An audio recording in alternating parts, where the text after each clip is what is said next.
જી હા, ચોમાસું આવી રહ્યું છે અને ગમે તે ક્ષણે એટલે કે આ મહિનાના અંતમાં આખરે પાણી આવશે એ નક્કી જ છે, કારણ કે જે રીતની પરિસ્થિતિ સર્જાઈ રહી છે, જે રીતની આગાહી કરાઈ છે એ આગાહી પ્રમાણે આખરે ભર શિયાળે ચોમાસા જેવી સ્થિતિ પણ સર્જાઈ શકે છે। આખરે બનાસકાંઠાના પાલનપુરમાં એક ગામના દ્રશ્યો બતાવીએ કે જ્યાં ગટરનું ને શહેરનું ગંદુ પાણી નદીમાં ધકેલાયું। ગંદુ પાણી નદીમાં ભળતા જ એ નદીની શું હાલત થઈ છે એના દ્રશ્યો તમે જોઈને ચોંકી ઉઠશો। જી હા, પાલનપુરના વેણછાથી ભવિસણાના માર્ગ પર ભર શિયાળે ચોમાસા જેવી સ્થિતિ સર્જાઈ છે। શું છે આ પરિસ્થિતિનું કારણ, આવું જોઈએ, જાણીએ, સમજીએ।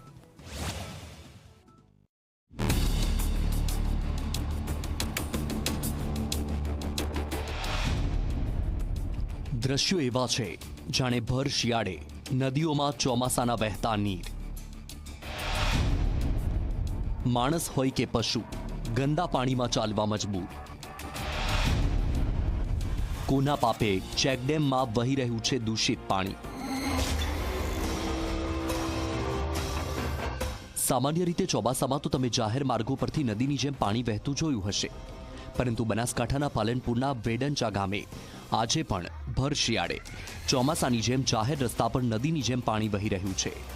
જો કે આ પાણી એ કોઈ સામાન્ય નહીં, પરંતુ પાલનપુરની લડબી નદીના ગંદા નીર છે કે જે ગંદા તેમજ કેમિકલયુક્ત પાણીને લડબી નદીમાં વહાવડાવવામાં આવી રહ્યું છે।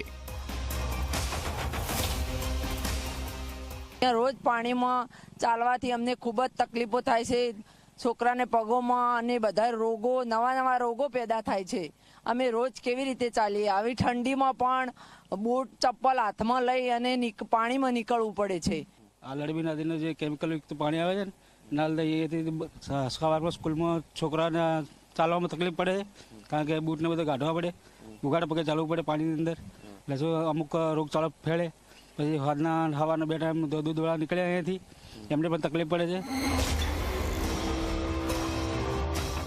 સામાન્ય રીતે કોઝવે બન્યો હોય તો નદી નાળાના પાણી જાહેર માર્ગની નીચે બનાવેલા નાળામાંથી પસાર થતા હોય છે, પરંતુ અહીં તો બનાસકાંઠા જિલ્લાના માર્ગ અને મકાન વિભાગની ઘોર બેદરકારીને કારણે ગંદકી અને કેમિકલયુક્ત આ પાણી જાહેર માર્ગ પર જ વહી રહ્યું છે।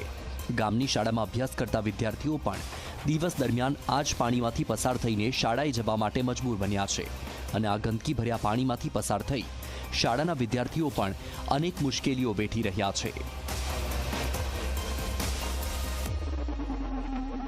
બૂટ અને મોજા હાથમાં પકડીને જવું પડે છે, અને પછી બીજી બાજુ જઈને બૂટ અને મોજા પહેરવા પડે છે। અને આ લડબી નદીનું ગંદુ પાણી આવે છે, અને અમારે આખો દિવસ પગમાં ખજવાળ પણ આવે છે નિશાળમાં જઈએ તો।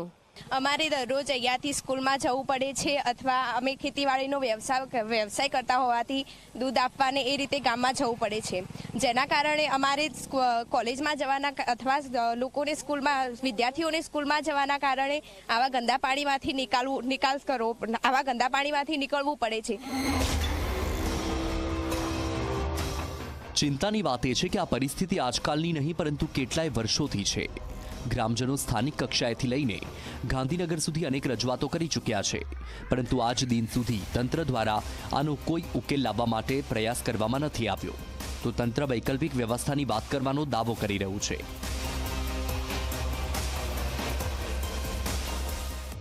ભાવિસણા વેડંચા રોડ પર લડબી નદી પર સીસી કોઝવે છે, તેના પર નદીનું પાણી પસાર થાય છે, તેમાં લોકોને ચાલવું પડે છે। અત્યારે વૈકલ્પિક વ્યવસ્થા પેટે હાલ પાઇપ નાળું મૂકી પાણીનો નિકાલ થાય તેવા પ્રયત્નો કરીશું। વધુમાં આ જગ્યાએ સ્ટ્રક્ચર બનાવવા સરકારશ્રીમાં દરખાસ્ત કરેલ છે, જે મંજૂર થયાથી કામગીરી હાથ ધરવામાં આવશે। તંત્રના દાવાની હકીકત એ છે કે છેલ્લા ઘણા વર્ષોથી લોકો પરેશાન થઈ રહ્યા છે અને હાલાકીનો સામનો કરી રહ્યા છે, ત્યારે હકીકતમાં સમસ્યાનું સમાધાન ક્યારે થશે એ તો સમય જ બતાવશે। અલ્કેશ રાવ, ઝી મીડિયા, બનાસકાંઠા।